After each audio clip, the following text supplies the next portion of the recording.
This is Inside Indiana Business Radio for the afternoon of Wednesday, April 5th, 2023. I'm Alex Brown.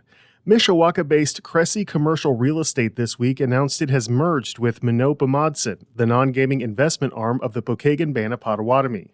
CEO Chris Fielding said the merger gives the firm a deeper reach into services it previously did not provide, such as civil engineering and architecture. They also complement the services that we provide to our customers through brokerage, management, maintenance, and construction. So the marriage of all those services really creates a really powerful all-in-house provider of most of the services that a client would need. Financial terms of the deal were not disclosed. The Indiana Department of Insurance has directed insurance companies to implement a grace period for policyholders directly affected by recent storms in several Indiana counties. Those individuals will receive a 60-day extension to make premium payments without risk of penalties or policy cancellation. IUPUC announced today it has received full membership to the National Association of Intercollegiate Athletics. The university said with the membership it will officially join the River States Conference for competition beginning this fall. From the number one source for Indiana business news, this is Inside Indiana Business Radio. Get ready, Southwest Indiana. We're headed your way. IBJ Media, Inside Indiana Business, and the Indiana Economic Development Corporation invite you to the second annual Engage Southwest Indiana event, presented by CareSource, Indiana University, and Old National Bank. Tuesday, April 11th at the Old National Events Plaza in Evansville. We'll be diving into regional and statewide initiatives with a focus on talent, education, and issues shaping our economy. More at ibj.com/engage. Lawmakers are using a bill intended to connect veterans with their earned benefits to also focus on data sales by Indiana's Bureau of Motor Vehicles, but it didn't go as far as some would have liked. The BMV made $25 million last year alone by selling Hoosiers' personal information. That according to an investigation from WRTV, and a whopping $237 million over the last decade.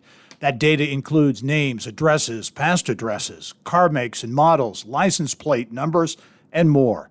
Senate Bill 290 originally tasked the BMV with disclosing some personal information included on applications for several veterans-related license plate designs to the Department of Veterans Affairs. But lawmakers moved for greater transparency on the Bureau's data sales practices by accepting an amendment that requires the BMV to annually report data sales revenue and specific plans for its spending to the state's Budget Committee.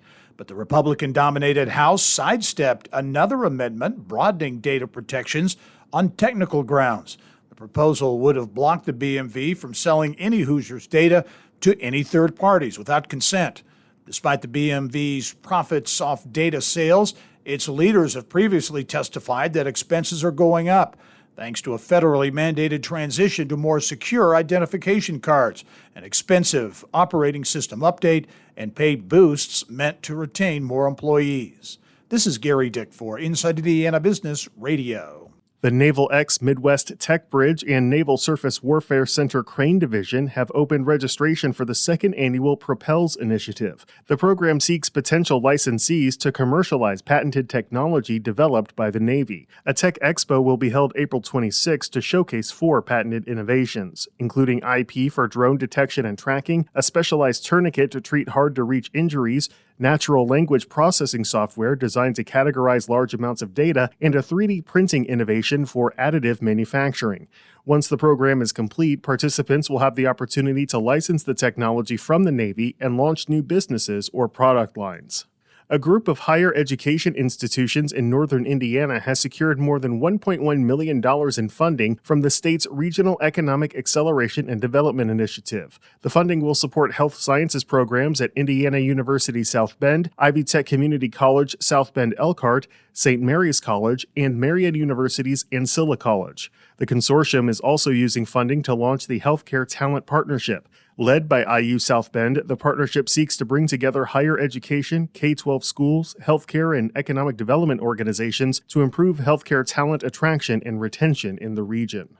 Angie's List co-founder Angie Hicks is this week's guest on the Business and Beyond podcast with Gary Dick, presented by PNC, a weekly conversation with high-profile Hoosiers in business, sports and entertainment, and beyond. Available now from your favorite podcast provider. I'm Alex Brown for Inside Indiana Business Radio on Demand.